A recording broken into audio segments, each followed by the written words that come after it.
Since you're a single mother, you must be uneducated. Don't make me laugh by thinking that trash like you, who didn't even graduate from a prestigious university, can marry into our family. Dad. That's enough. My daughter graduated from Oxford. What? That's when my younger brother, Michael, appeared. My name is Emily, and I'm 52 years old. I currently work in accounting for a small design company. When I was young, my father passed away, and my mother worked tirelessly at a nearby factory. My father, who was self-employed, left a decent amount of assets for my mother before he died. However, she didn't waste it and saved it for our future. I have a younger brother named Michael, who is 2 years younger than me. He was quite a handful, but seeing our mother's hard work, I decided to focus on my studies from elementary school. At that time, many women were housewives, so it was rare for a mother to work outside the home. But she enjoyed working and often said that my generation would see a time when women could contribute to society, even internationally. There were few single-parent families in our area, and my mother always said she didn't want us to feel ashamed. However, in reality, we had few friends and often felt isolated at school. To help our busy mother, I did as much housework as possible. The housewives in the neighborhood would gossip loudly, saying we were miserable. But I ignored their words and focused on preparing dinner for my mother and brother. Even though my mother assured us that we had enough money, shopping for groceries in the evening made me realize how important money was for living. Sometimes I would send Michael to do the shopping so he could learn about money as well. We didn't live like misers. But my mother's smile when she attended school events in her work clothes shone brighter than any other mother's dressed-up outfits. Over time, Michael became less troublesome and joined the reading extracurricular activity in upper elementary, reading many books. I also read a lot of books. The world of books was fascinating. Compared to the silly gossip of the housewives gathered for their chats, history and foreign lands seemed vast and intriguing. People in the shopping district, where we often helped out, recognized us and would kindly greet us, sometimes giving us extra treats secretly. When shopping with my mother on Sundays, she always thanked them. In middle school, I started learning French and loved it. When I told my mother, she bought me a French conversation practice set, which was on cassette tapes back then. And Michael was also very interested.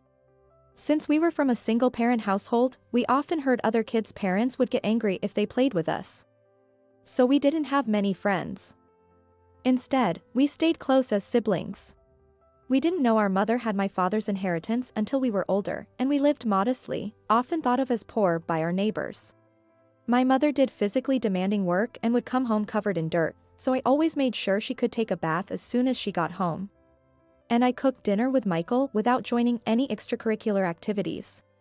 We often made simple dishes like curry or stew, but she always said it was delicious. Then one day, she suggested I join supplemental classes for studying. Our grades weren't particularly bad, but we were just average students. So, she enrolled both me and my younger brother, who was still in elementary school, in supplemental classes. We weren't great at sports but enjoyed studying, and our grades improved steadily. Then we received a call from my grandmother in New York, our father's hometown. She told us that my father's brother's wife had passed away. I barely remembered my father and didn't know he had a brother, so this was a surprise. We attended the funeral, and afterwards, my father's brother, who was busy with work, asked my mother to care for our elderly grandmother. My mother decided to leave her factory job, and we moved to my father's family home. Though we were anxious about living in a new place, neither Michael nor I had close friends where we were, so we didn't feel particularly sad. It was just before I started 9th grade and Michael entered middle school. My uncle assured my mother that we wouldn't have to worry about living expenses. We transferred schools, Michael started middle school. And my mother took care of our frail grandmother. Our new house was old but a single-family home, and our rooms were sunny on the second floor. Though it took time to make new friends, I continued to help with household chores and cooking with Michael. On Sundays, my mother taught us how to make dishes like beef stew, which our grandmother and uncle enjoyed. They were both very kind and fond of us. My uncle, a high school teacher, would help us with our studies when he had time. Our grandmother thanked my mother for raising us well. I also helped with her laundry. Michael became skilled at cooking, and we continued to spend our days focusing on shopping, housework, and studying rather than playing with friends. I chose to attend a vocational high school and was accepted. I dreamed of one day working in a job where I could use my love for French. At school, I studied typing and bookkeeping and earned a bookkeeping certification. Thanks to my uncle's tutoring, I excelled in my high school studies and ranked among the top students. Michael, my younger brother, also helped with household chores but made many friends and enjoyed his time in middle school. He was also good at studying and often did homework with his friends at our house or attended supplemental classes with them. Through our studies, both of us, once rather reserved, started to make friends, and even though our mother was exhausted from caregiving, we became brighter and more cheerful. My uncle and his wife had no children, and it occurred to me that I was my grandmother's first grandchild. My uncle advised us that, as times were changing, we should both aim to graduate from college. Since Michael and I both liked studying, I focused on preparing for college entrance exams during my second year of high school, attending summer courses at my uncle's recommendation, and studying late into the night. I ended up being accepted to the prestigious Harvard University. Both my mother and grandmother were overjoyed, and my uncle took us out to a fancy restaurant to celebrate. Michael, inspired by my achievement, declared that he would follow in my footsteps, and we laughed together. When he also got accepted to Harvard, I was moved to tears. However, around that time, my grandmother passed away from old age. The funeral went smoothly, but my mother, who had been putting on a brave face, ended up hospitalized from exhaustion afterward. Michael and I visited her every day. My uncle, grateful for everything she had done, covered all the hospital expenses. 1 year after my grandmother's death, my uncle remarried, and the house was passed on to my mother along with my grandmother's inheritance. Wanting to spare my mother from further hardship, Michael and I took on part-time jobs while she became a full-time homemaker. At college, I made a close friend named Jennifer. Although I had a crush on a boy, we both dealt with unrequited feelings, and when we weren't working, Jennifer and I would go out for meals or watch movies, sharing our family stories. Her strict parents had forced her to study from a young age, and she had never dated a boy. She discovered she was adopted when she found her mother's notebook in 5th grade. Though she wanted to play sports, her parents disapproved, and she had to obey them. I shared my experiences of growing up in a single-parent household. One day, the boy I had a crush on suddenly confessed his feelings to me. I was surprised but immediately said yes. His name was Mark. We started meeting on days when we didn't have part-time jobs, and our relationship deepened. I advised my best friend, Jennifer, to confess her feelings to her crush as well. However, as graduation approached, her parents arranged a marriage for her. Though she wasn't very enthusiastic about it, she got married right after graduation. I thought it was a shame that she got married right after graduating from Harvard. She had a dream of becoming a lawyer, so she decided to become a full-time housewife and pursue that path. My relationship with Mark was going well, and since we both loved French, we joined different international companies. Michael continued to work as a tutor while also mastering French. Around that time, our mother was diagnosed with cancer. By the time she was hospitalized, the disease had progressed significantly, and unfortunately, she passed away. Michael took on the role of head of the family and organized a small funeral with our uncle and his wife. He took some time off from college, and we ended up living together in the house. I was doing my best at my new job, but overwhelmed with grief, I took a leave of absence. Mark was very supportive during this time, looking out for us. Although I had just started my job, my uncle asked if I would work as an accounting manager at his new wife's father's company. And after settling down, I decided to make the switch. The salary was the same as my previous job, so I didn't struggle financially. Michael also settled down, graduated, and started working at an international company. I didn't want to keep grieving, feeling it would be unfair to our mother. We had our house, and before her death, my mother had taken care of the inheritance paperwork to pass on my father's assets to us. At 24, Mark proposed to me, and we got married.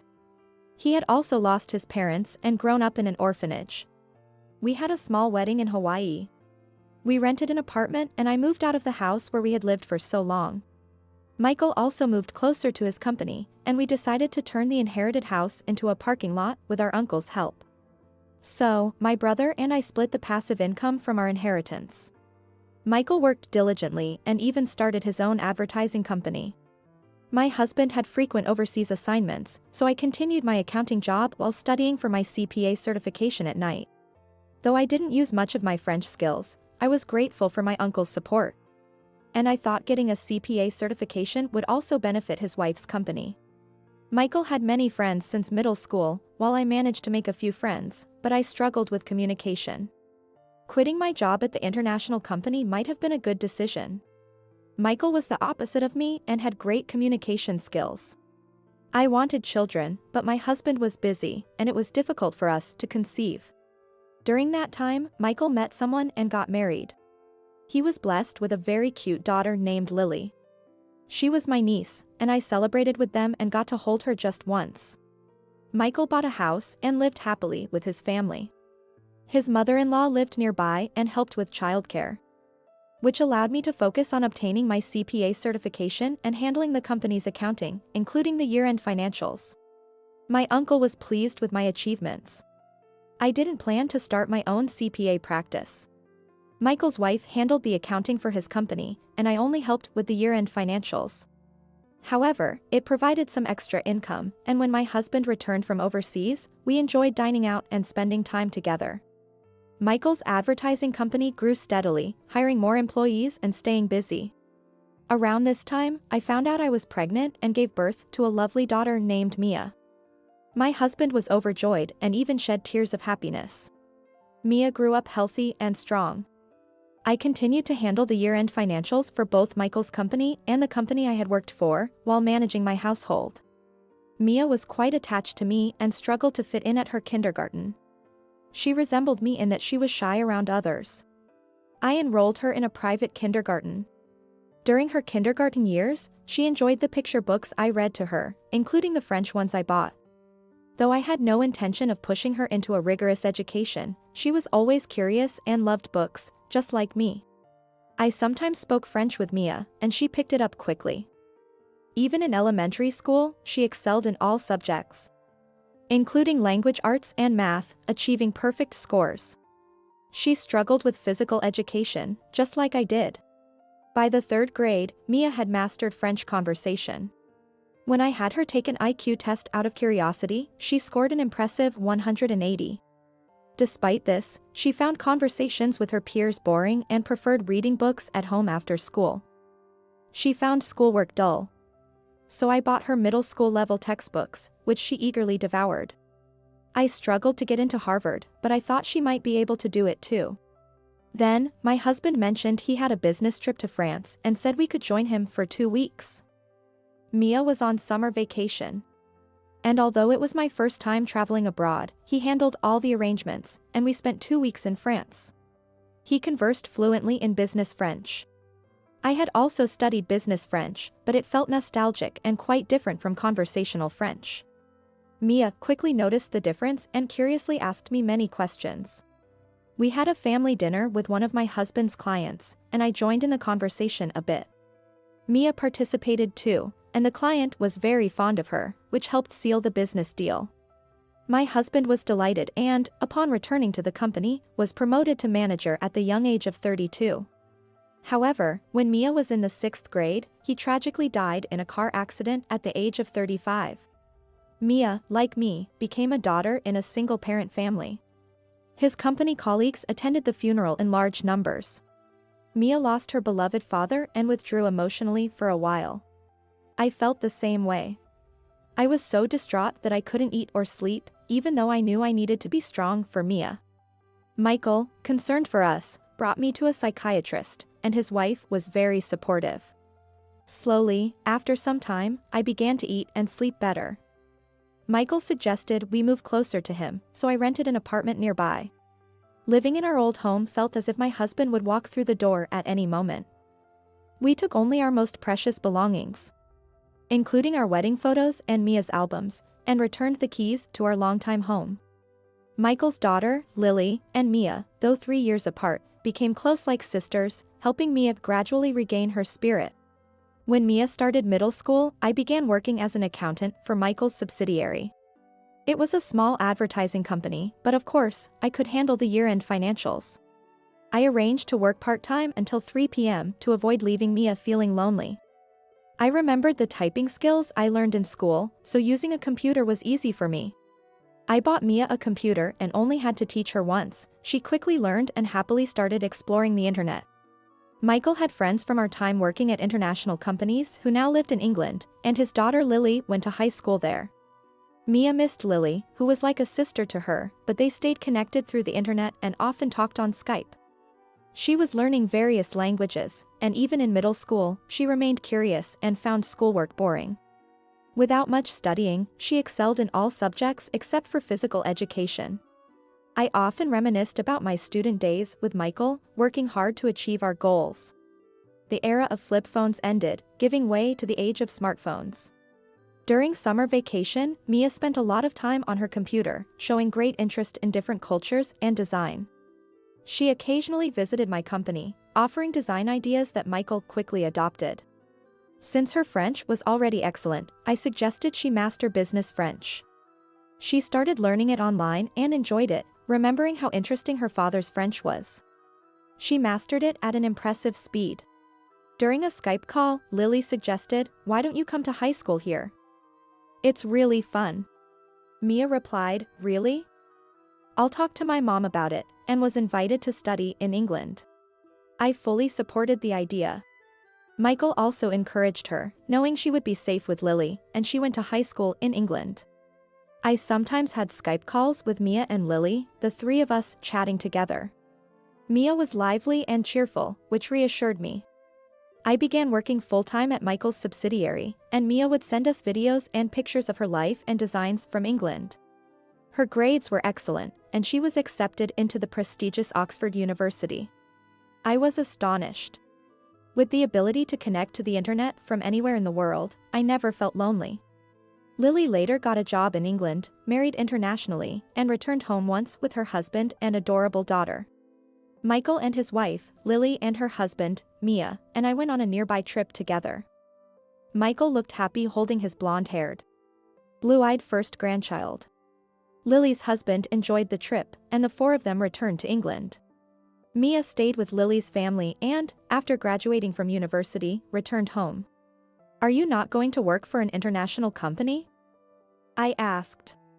"No, I don't want to leave you alone," she replied and started working as an office clerk at the same company as me. One day, Michael asked, "The new employee at the head office is struggling with business French. Could you ask Mia to help?" So, Mia started an online business as a business French instructor. She rented a virtual office and worked from home. During this time, she bought a small car and enjoyed driving. One day, she was tailgated by a van, panicked, and collided with a truck ahead of her when the van crashed into her from behind. Although she survived, she fractured her leg. She immediately called the police and showed them the dashcam footage of the van tailgating her, but the van's owner was uninsured, leading to a dispute over damages. When she called me, I was almost paralyzed with panic, remembering my husband's accident. I rushed to the hospital, where she was diagnosed with a fractured ankle but didn't require hospitalization, though she needed 3 months to recover. Since her work was computer-based, it didn't impact her job, but she hired a lawyer for the compensation claim. The lawyer, who was very kind, came to our home and demanded compensation for medical expenses and the emotional distress caused by the tailgating, asking for $10,000 in damages. This happened when Mia was 25 years old. Thanks to the lawyer's negotiation, she received the settlement. The lawyer, a 30-year-old named James, seemed to have fallen in love with Mia at first sight. A month later, James called her personally, and once she could walk again, he invited her to dinner and confessed his feelings. They began dating. He was a refreshing young man, and I thought he was a good match for her. Their relationship deepened, but Mia never mentioned the university she graduated from. She downplayed her achievements, telling James that she was just working from home on design projects. When I asked her why, she said, "I don't want people to think I'm too smart and end up with no friends, like in elementary school. I just want to live a normal life." I understood that her academic abilities had made it difficult for her to make friends during elementary and middle school, causing her silent suffering. It must have been tough for her. They shared a love of movies and enjoyed their relationship. Eventually, James proposed to Mia.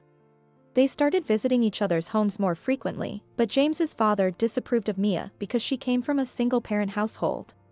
There was a meeting arranged for both families at an upscale restaurant.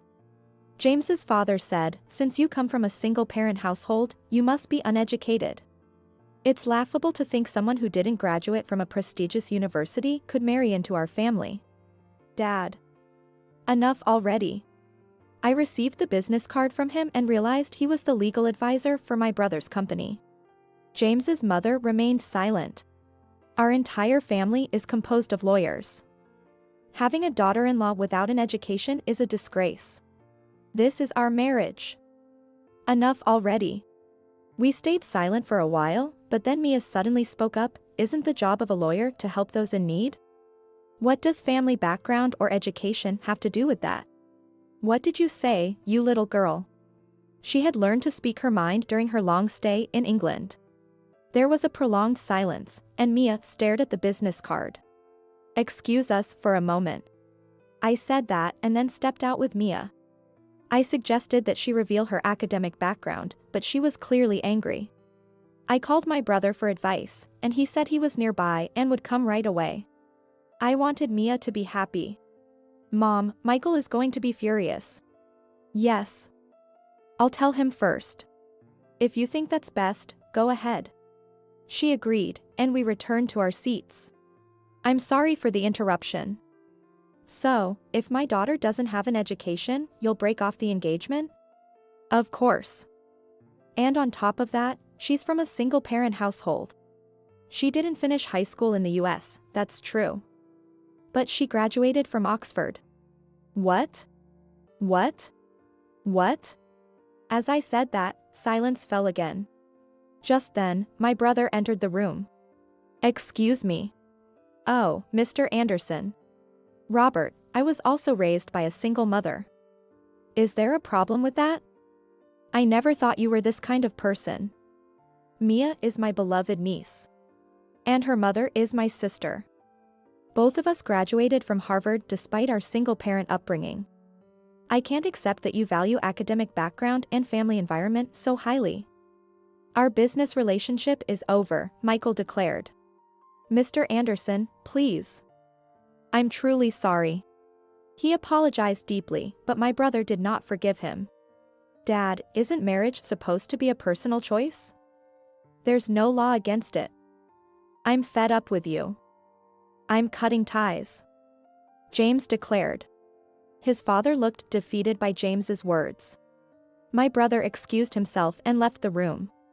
"Let us take some time to think this over. We'll be leaving now." With that, we also left the restaurant. 3 days later, James contacted Mia again. She explained why she had kept her educational background a secret. He understood and decided to cut ties with his father. His mother also decided to divorce her husband. James and Mia got married in Hawaii, just like I did years ago. A year later, Mia said she didn't want to leave me alone, so I used the savings I had kept secret to build a 2-family home. I put it under Mia's name. To my surprise, James's mother turned out to be my old friend, Jennifer, from my days at Harvard University. It was a strange coincidence. James bought a condo near our home for Jennifer, and his father was left alone. Later, Mia safely gave birth to a beautiful baby boy. Jennifer said that after her arranged marriage, she had been tormented by her mother-in-law. She decided to go through with the divorce thanks to Mia's wedding. Now that she is free from her mother-in-law, Jennifer and I enjoy spending time together, just like old times. Surrounded by the kind James, my daughter, and my grandson, we live happily in a beautiful new home. My life has been full of ups and downs, but Mia and my grandson's smiles heal me, and I vowed to continue living strong.